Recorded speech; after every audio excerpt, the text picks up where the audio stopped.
Luar biasa ibadah kita. Dan saya percaya Tuhan akan bekerja dengan hebat di tengah-tengah kita. Sebab Dia bersama kita, saudara. Amin. Mari kita buka kitab Yohanes pasal yang ketiga.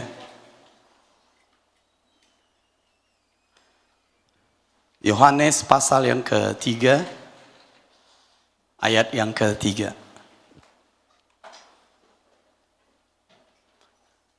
Yesus menjawab, katanya, "Aku berkata kepadamu, sesungguhnya jika seorang tidak dilahirkan kembali, ia tidak dapat melihat kerajaan Allah." Lahir kembali, yang sering juga kita istilahkan lahir baru. Yang kita juga pahami bahwa yang lahir kembali di sini bukanlah lahir dari rahim seorang perempuan. Lahir kembali di sini itu kita namakan lahir dari roh. Ayat yang ke-6 menjelaskan itu. Apa yang dilahirkan dari daging, maksudnya yang lahir dari rahim seorang perempuan, adalah daging. Itulah kita ini. Secara fisik lahir dari rahim seorang perempuan. Dan apa yang dilahirkan dari roh, R huruf besar, tolong diperhatikan baik-baik di situ. R huruf besar berarti roh Allah. Itulah arti lahir kembali. Lahir dari roh. Lanjut, adalah roh. Jadi yang dimaksud Tuhan lahir kembali adalah lahir dari roh. Bisa paham? Nah, kalau kita renungkan dan ingat-ingat bagaimana orang yang lahir dari roh ini hidupnya. Karena kita tahu bagaimana orang-orang secara fisik hidupnya. Sehari-hari kita lihat bagaimana orang hidup, manusia hidup. Aku, kalian bisa kita lihat bagaimana hidup. Bisa paham? Tapi kalau orang yang lahir dari roh, bagaimana mereka ini hidup? Yesus menjelaskannya, orang yang lahir dari roh itu hidupnya adalah seperti di ayat 8. Angin bertiup kemana ia mau, dan engkau mendengar bunyinya. Tetapi engkau tidak tahu dari mana ia datang atau kemana ia pergi. Demikianlah halnya dengan tiap-tiap orang yang lahir dari roh. Jadi orang yang lahir dari roh hidupnya seperti ini. Maksudnya seperti angin, saudara. Enggak kita lihat, tapi kita tahu ada buktinya. Ini yang kita istilahkan beberapa minggu yang lalu adalah iman. Karena iman itu tidak kita lihat, tapi ada buktinya. Makanya kita yang berkata aku orang beriman, aku orang percaya. Buktinya? Karena iman tanpa perbuatan, tanpa bukti, itu iman yang kosong. Jadi orang yang lahir dari roh kayak kita ini, lahir baru, lahir kembali, itu hidupnya seperti ayat 8, hidup oleh iman. Yang mengerti sampai di sini katakan amin. Orang benar hidup oleh iman, kata kitab suci. Sekarang kita memahami itu adalah orang yang lahir dari roh. Roma 1:17 menjelaskan itu. Sebab di dalamnya nyata kebenaran Allah yang bertolak dari iman dan memimpin kepada iman, seperti ada tertulis, orang benar. Berarti orang yang lahir baru.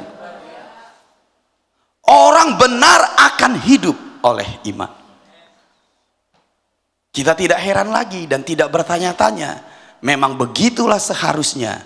Orang benar, orang yang lahir baru, dia harus hidup oleh iman. Kalau kalian masih ingat lagi, tepatnya hari Kamis kemarin atau hari Minggu, saya bicara seperti ini. Apa tandanya orang hidup oleh iman? Kita masih mengingat, saya yakin bahwa orang yang hidup oleh iman itu hidup dengan kenyataan-kenyataan yang baru. Yang lama sudah berlalu. Siapa yang kita lihat beriman, yang kita pahami contoh-contohnya, yang baru kita dengar? Perempuan pendarahan. Apa kenyataan hidupnya yang lama? Dia menderita, dia sakit. Tapi pada saat dia mendengar berita tentang Yesus, yang adalah iman itu, Yesus juga meneguhkan imanmu, katanya. Seketika dia sembuh. Itulah kenyataan yang baru. Jadi orang yang hidup oleh iman, dia akan meninggalkan kenyataan yang lama, hidupnya yang lama, dan memasuki kenyataan yang baru, yaitu hidup yang baru. Itulah orang yang lahir baru. Maka kalau kita buat pertanyaan, orang yang lahir baru hidupnya tetap sama, perlu ditanyakan itu, karena nggak sesuai prinsip. Siapa yang kita lihat lagi seperti ini, yang kita tahu? Yairus. Kenyataan hidup yang lama, anaknya sakit, hampir mati, tapi Yesus datang, anaknya sembuh, bangkit. Itulah kenyataan yang baru. Dia meninggalkan kenyataannya yang lama dan masuk pada kenyataan yang baru oleh iman loh, semua itu. Makanya kalau kita hidup oleh iman, setiap hari kau akan memasuki kenyataan yang baru, saudara.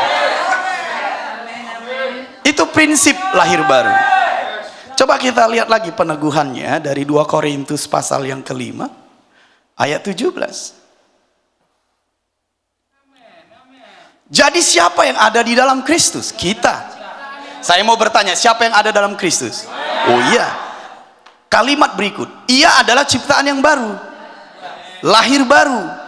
Kenapa disebut ciptaan yang baru? Karena kita tidak lahir dari rahim perempuan. Ciptaan baru lahir dari roh. Makanya ciptaan baru. Lanjut, yang lama sudah berlalu. Ini kenyataan hidup yang lama, yang buruk, yang tidak baik, masa lalu yang gelap, itu sudah berlalu. Sesungguhnya yang baru sudah datang. Itulah prinsip masuk dalam lahir baru, saudara. Jadi orang-orang yang memasuki dunia alam baru oleh kelahiran baru, dia hidup oleh iman. Saya percaya kenyataan hidupnya setiap hari akan semakin baik. Makanya Yesus berkata, aku datang supaya mereka memiliki hidup dan hidup yang berkelimpahan. Pahamilah kebenaran ini, pasti kau percaya. Karena memang begitu, saudara. Bisa paham? Nah, saya mau lanjutkan lagi dengan pengertian seperti ini. Perhatikan saya.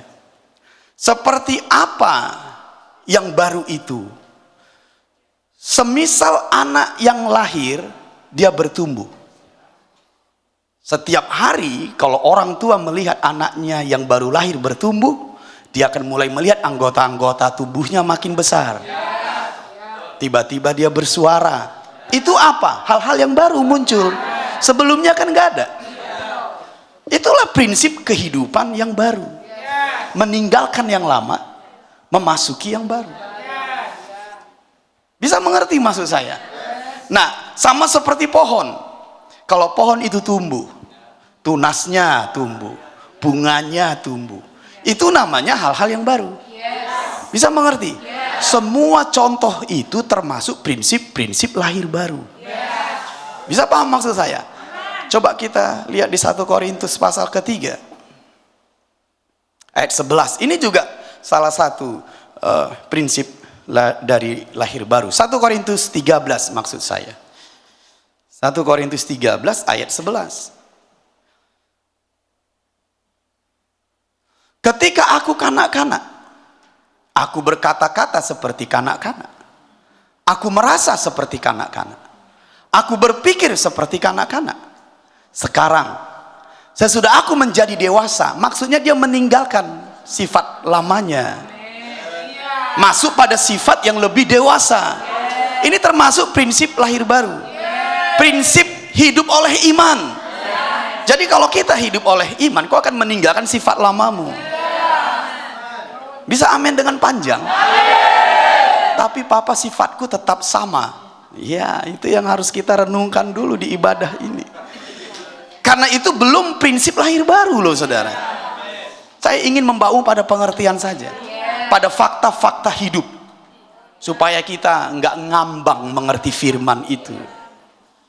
Bisa mengerti maksud saya? Jadi kalau kita memasuki hidup yang baru oleh iman, pastilah engkau mengalami ayat 11 ini. Meninggalkan sifat lama, memasuki sifat baru. Kita lanjutkan. Sekarang sesudah aku menjadi dewasa, sama-sama, aku meninggalkan sifat kanak-kanak itu. Itulah prinsip lahir baru. Orang hidup oleh iman. Bisa paham maksud saya? Nah, dengarin lagi Papa baik-baik. Saya tambahi lagi pengertiannya. Kalau ada peristiwa seperti ini, perhatikan. Hal-hal yang buruk berubah menjadi lebih baik. Hal-hal yang rusak berubah menjadi hal-hal yang lebih baik. Atau keadaan sakit menjadi sembuh, semakin baik. Itu istilahnya disebut regenerasi. Kalau kita lihat ada luka di tubuh kita, kita makan obat, lambat laun kita lihat sel-sel rusaknya hilang, muncul sel-sel baru. Itu regenerasi. Jadi orang yang hidup oleh iman, dia mengalami regenerasi, saudara. Dia akan mengalami pembaharuan. Makanya dia terkejut tiap hari melihat pekerjaan Tuhan dalam hidupnya. Bagaimana hidupnya berubah, keluarganya berubah, anak-anaknya, ekonominya, pelayanannya, panggilannya. Dia selalu mengalami regenerasi. Itulah lahir baru. Bagaimana aku bisa mengalami itu, Papa? Hidup oleh iman. Karena hidup oleh iman membuatmu lahir baru. Jadi itu regenerasi. Lawannya degenerasi.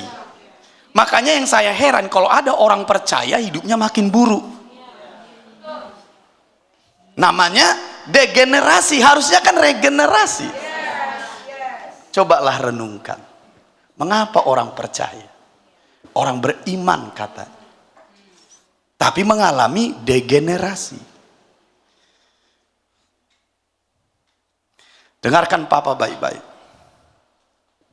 Regenerasi itu membuat kita semakin baik. Lawannya degenerasi. Dengarkan. Kalau kita renungkan pertanyaan ini, sejak engkau lahir baru, bagaimana keadaanmu sekarang? Harus berani dengan fakta hidup, saudara. Kalau kita tidak berani menghadapi kenyataan, gak ada kesembuhan. Ingat perempuan pendarahan? Dia menyampaikan kenyataannya, lalu Tuhan menjamahnya. Kadang-kadang kita harus berani menghadapi fakta kenyataan. Makanya ada pertobatan. Poin-poinnya seperti ini. Kenyataanku setelah lahir baru 20 tahun yang lalu makin baik, puji Tuhan. Berarti kau hidup oleh iman. Tapi keadaanku biasa saja, nggak boleh.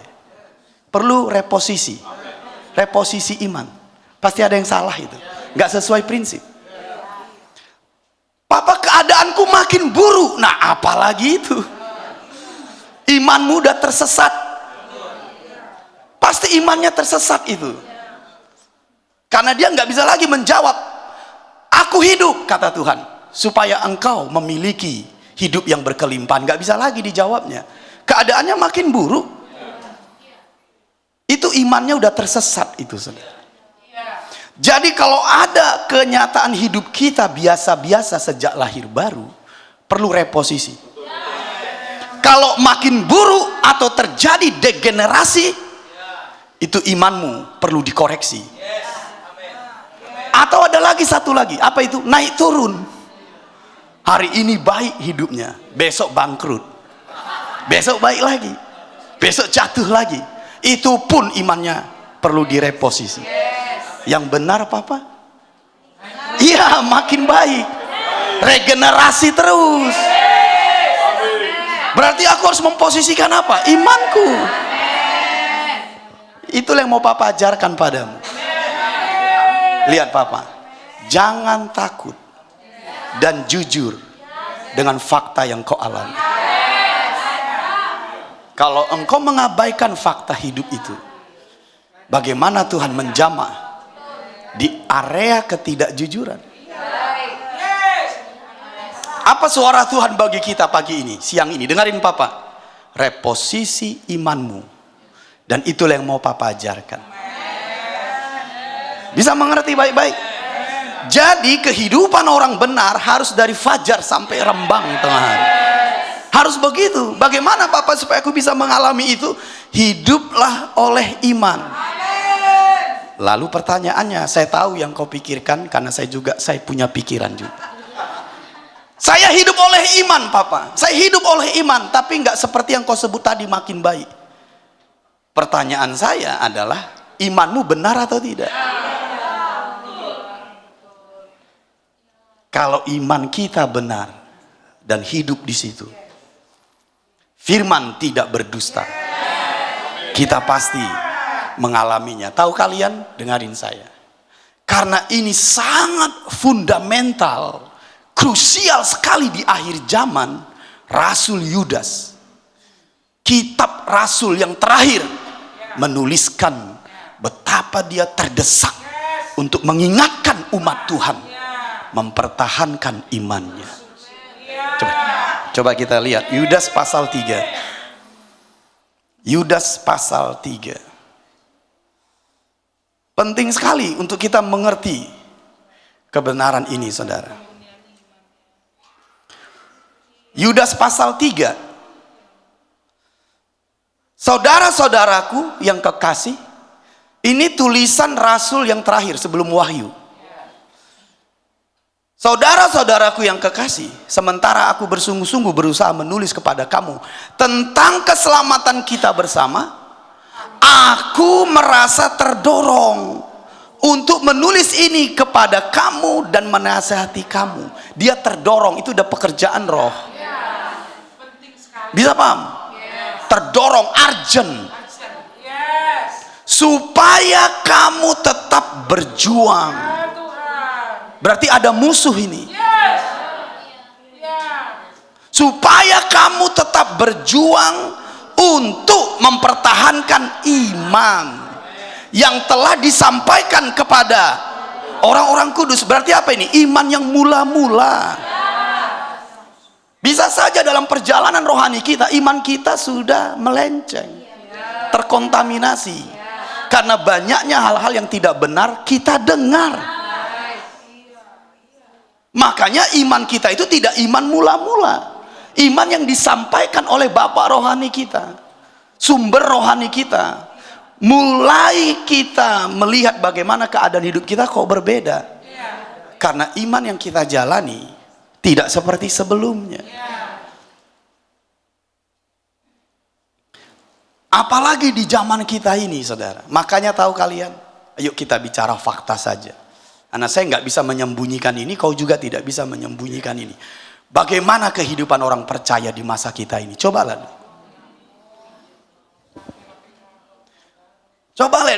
hampir semuanya boleh.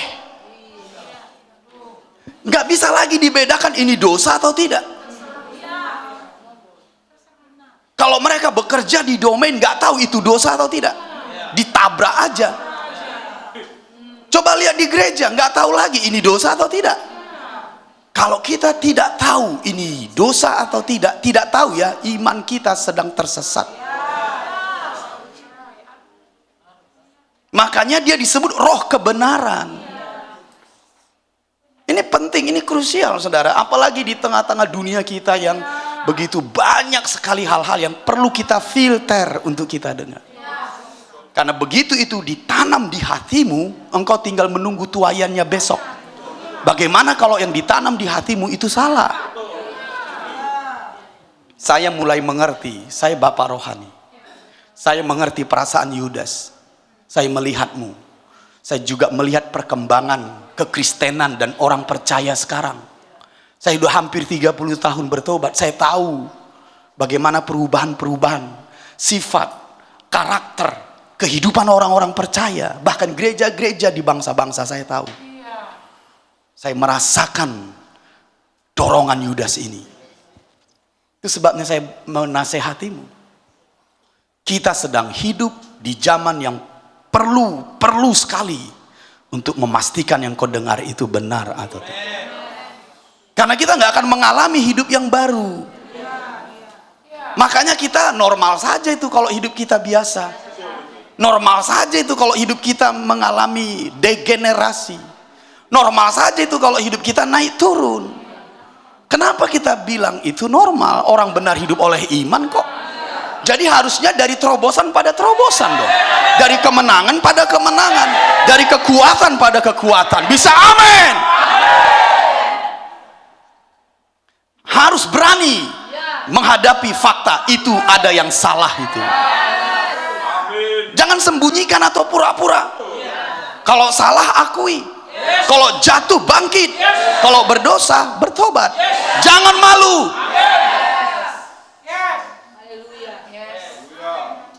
Kesombongan kekuatan dosa. Keegoanlah yang membuat kita tidak mau mengakui. Kesombongan kekuatan dosa. Tidak percaya dasar dosa. Kebohongan sifat dosa.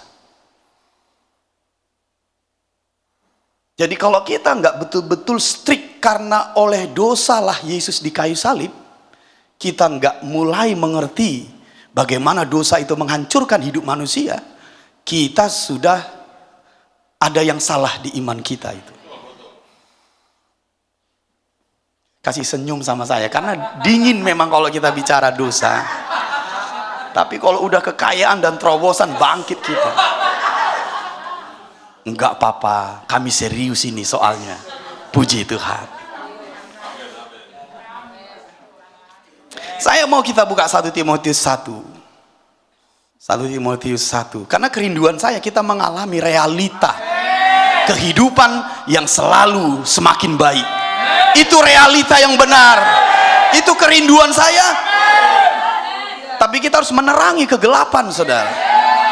Supaya kita mengerti sekarang. 1 Timotius pasal pertama ayat 19. Lihat di situ coba. Beberapa orang telah menolak hati nuraninya yang murni itu. Dan karena itu kandaslah iman mereka. Di zaman Paulus pun sudah banyak yang kandas imannya. Sejak zaman Paulus sampai kita udah lewat 2000 tahun. Berapa banyak yang kandas? Di zaman kita pun banyak yang kandas. Kalau mereka kandas, engkau harus berhati-hati. Karena perjalanan rohani kita masih berlangsung. Mengapa kandas imannya? Paulus berkata seperti ini.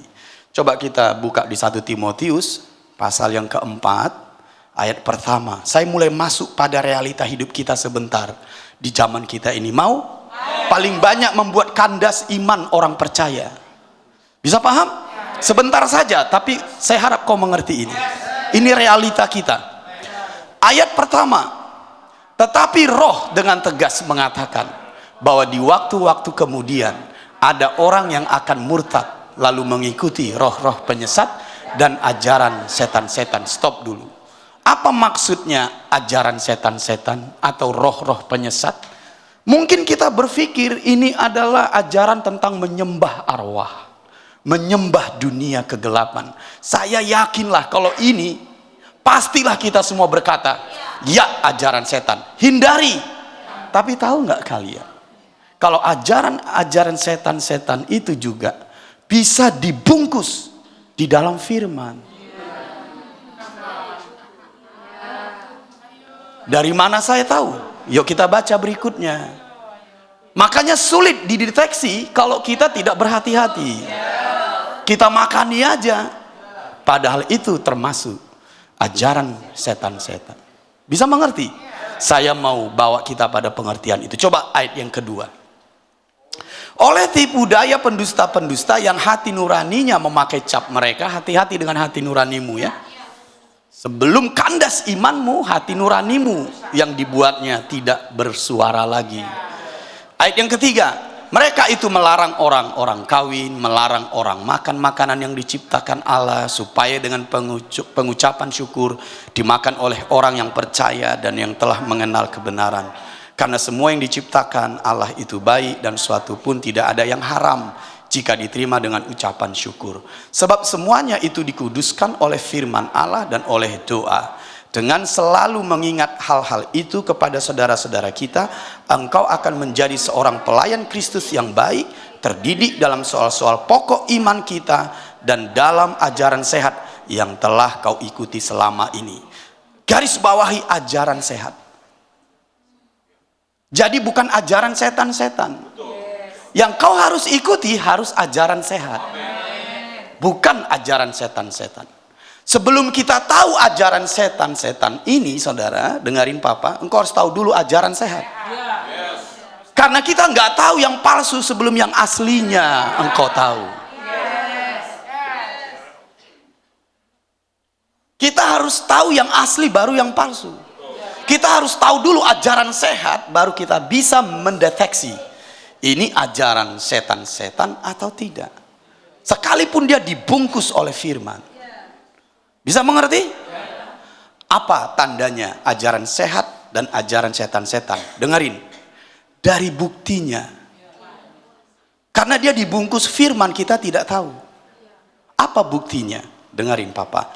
Kita buka di 1 Timotius 1 ayat 4.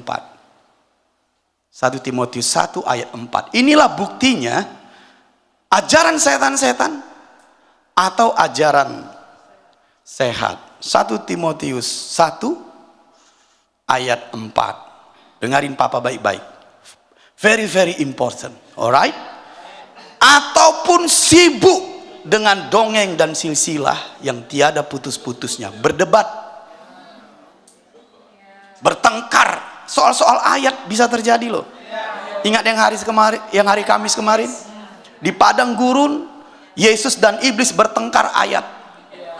Iblis berkata ada tertulis. Yesus berkata ada tertulis. Kadang-kadang orang-orang percaya bertengkar dengan ayat-ayat, tapi ingat salah satu pasti iblis. Siapa yang mau? Aku nggak mau jadi iblis, aku mau Yesus, aku mau Yesus. Berarti kan nggak bertengkar lah harus. Kalau semuanya Yesus. Lanjut. Yang hanya menghasilkan persoalan belaka. Masa kita menerima firman muncul persoalan? Harusnya kan enggak. Yang muncul itu harusnya terobosan lah. Kemenangan, bukan persoalan. Bisa paham? Lanjut lagi. Dan bukan tertib hidup keselamatan yang diberikan Allah dalam iman. Jadi buah dari ajaran sehat, tertib hidup. Amin. Kalau engkau mendengarkan firman-Nya, hidupmu makin baik. Hidupmu makin progres. Itulah hidup oleh iman. Bukan dibawa bertengkar, berselisih, konflik, jatuh, hidup dalam dunia kegelapan. Itu sudah termasuk ajaran setan-setan. Saya buat kesimpulan dengan kuat. Perhatikan papa, kuat sekali ini, perhatikan.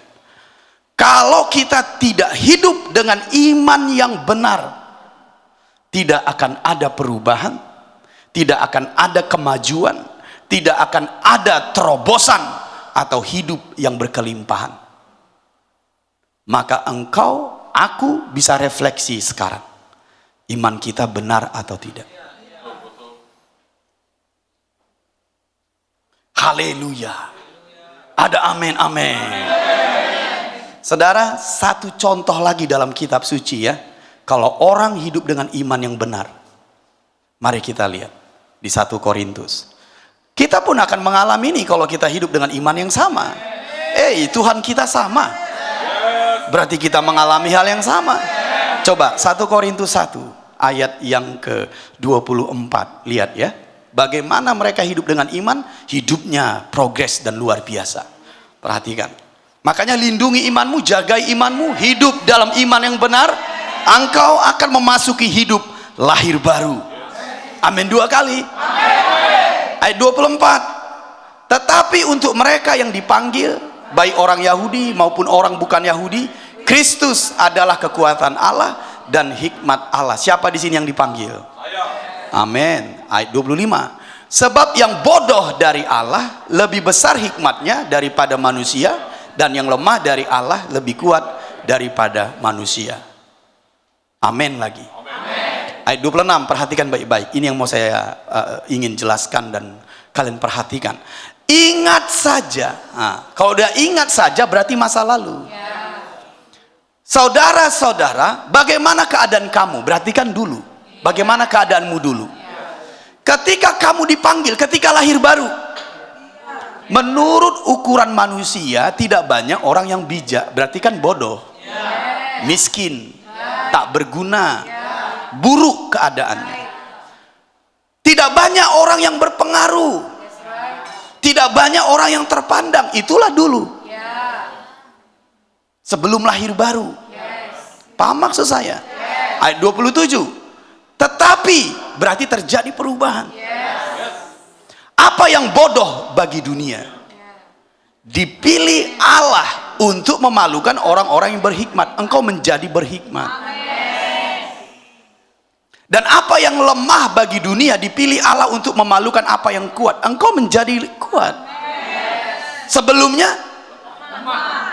ini namanya progres. Ini namanya lebih baik. Ini namanya regenerasi. Amin dengan panjang. Ayat 28. Dan apa yang tidak terpandang dan yang hina bagi dunia dipilih Allah. Bahkan apa yang tidak berarti dipilih Allah untuk meniadakan. Itulah hidup yang harus kita jalani. Mengalahkan dunia, menaklukkan dunia, membawa kerajaan Allah, menaklukkan kerajaan dunia ini. Terangmu bercahaya di tengah kegelapan dunia ini. Hidup orang benar harus seperti itu. Makanya tahu kalian, takdir kita, destiny kita itu besar, saudara. Sebab aku memanggilmu kepada masa depan yang besar. Bagaimana tidak besar kalau engkau selalu mengalami regenerasi? Kita tidak semakin turun tapi terus naik. Itu namanya regenerasi. Sederhana, hidup dengan iman yang benar. Hidup dengan iman yang benar. Pasti, sebutkan pasti 3 kali. Pasti lebih maju. Pasti lebih kuat. Pasti lebih hebat. Dengan kuat ya, dari terobosan pada terobosan. Dari kemenangan pada kemenangan. Dari kekuatan pada kekuatan. Setiap hari semakin naik. Maka aku menjadi bintang di langit. Aku keturunan Abraham. Bapakku hidup oleh iman. Aku juga hidup oleh iman. Seperti Abraham.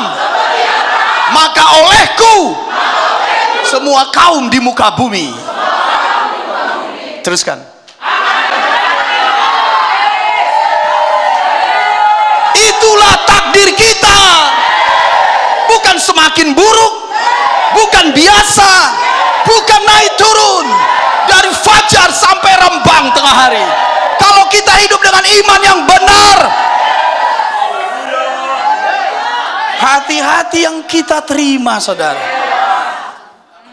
Karena roh hanya bekerja kalau imanmu benar. Makanya dia disebut roh kebenaran. Harus sedemikian tajam kita. Kalau tidak, ya itu tadi. Tahukah kamu, itu namanya bingung. Gak ada iman dalam kebingungan. Good, silahkan duduk. Terakhir, saya langsung ke yang terakhir. 2 Timotius 1. Pegang ini, nasihat papa yang terakhir. 2 Timotius 1 ayat 13. Ini nasihat saya.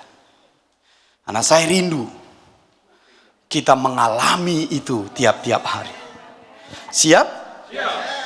Ayat 13. Peganglah segala sesuatu yang telah engkau dengar daripadaku sebagai contoh ajaran yang sehat. Stop dulu.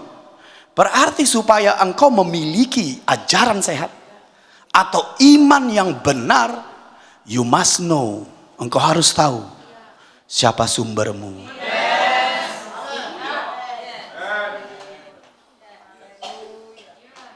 Saya ulangi kalimatnya.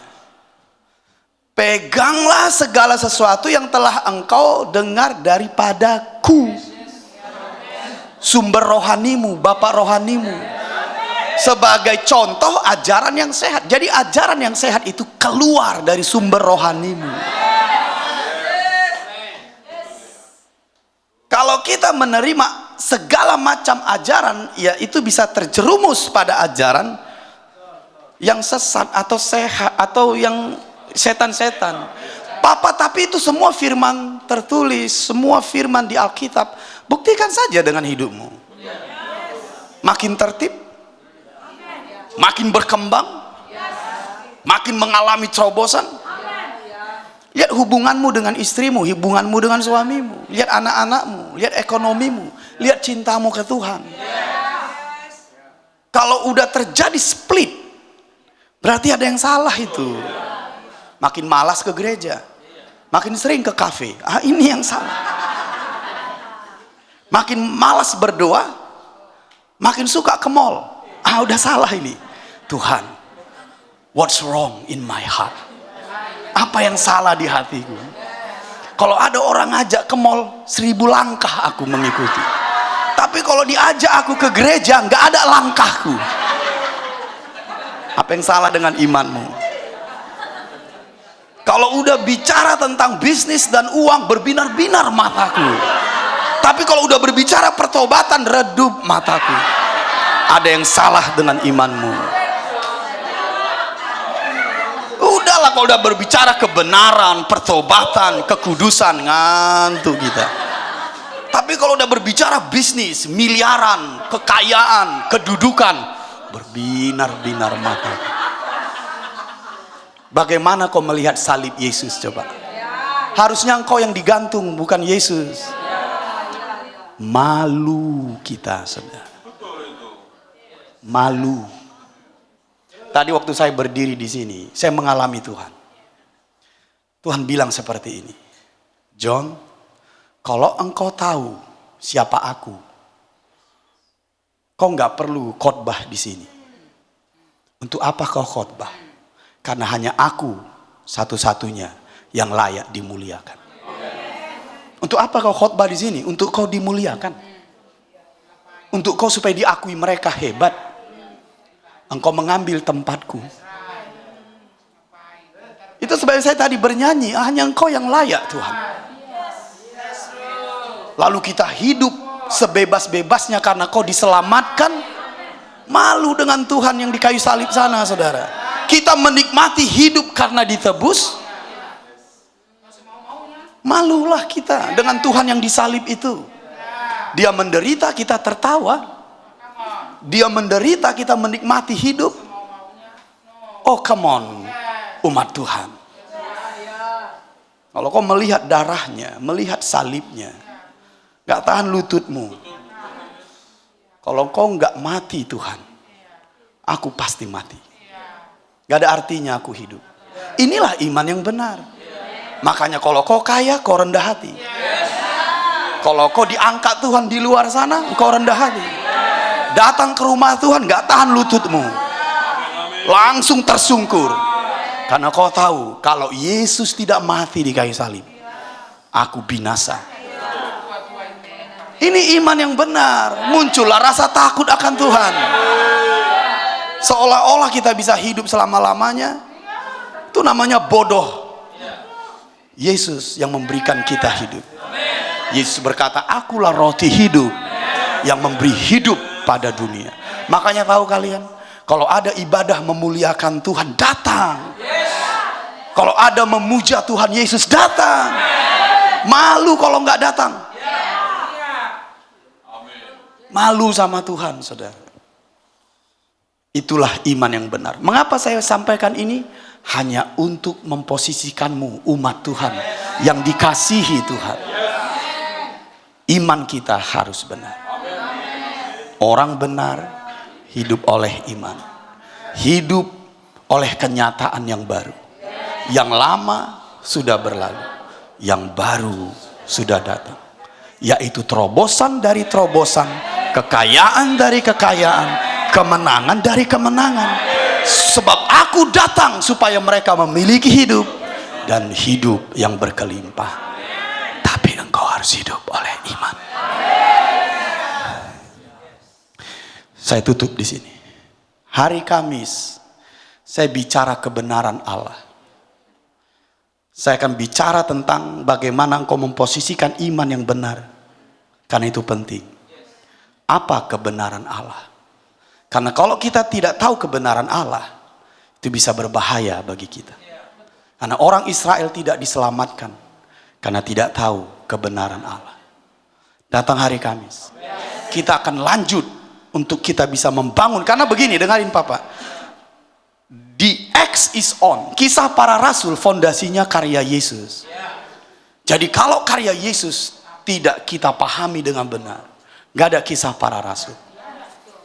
Pekerjaan roh dan para rasul di jemaat mula-mula, fondasinya adalah Yesus. Kalian masih ingat ketika mereka penuh roh di Kisah pasal 2? Apa yang mereka ucapkan dalam utterance? 3. Perbuatan Tuhan yang besar, karya Kristus, dan satu lagi firman di mulut Nabi. Bisa paham? Jadi roh hanya memberitakan tentang Yesus. Dan kita harus mengerti siapa Yesus. Menurutmu siapa aku, Simon? Engkau adalah Mesias, anak Allah yang hidup. Berbahagialah engkau, Simon. Sebab bukan manusia yang menyatakan itu padamu, tetapi Bapa-Ku. Mari bangkit berdiri. Katakan kanan kiri, datang hari Kamis. Kita akan memahami kebenaran Allah untuk iman yang benar. Haleluya. Katakan, kalau imanku benar, roh di dalamku akan bekerja. Amin. Mari angkat tangan, kita berdoa. Bapa, terima kasih buat firman-Mu. Terang dan jelas bagi kami. Kami menghindari penyesatan. Kami menghindari kontaminasi. Berbahaya bagi iman kami. Kami harus hidup dengan iman yang benar. Kami harus tahu siapa yang kami dengar, supaya kami bisa mengalami prinsip kelahiran baru. Setiap hari baru semakin lebih baik. Penting bagi kami, Tuhan. Sekarang kami mengerti, kami orang benar yang lahir dari roh harus hidup dengan iman yang benar. Hidup kami harusnya semakin lebih baik. Bukan sama saja, bukan lebih buruk, bukan naik turun, tapi semakin baik dalam kenyataan yang baru di dalam nama Yesus.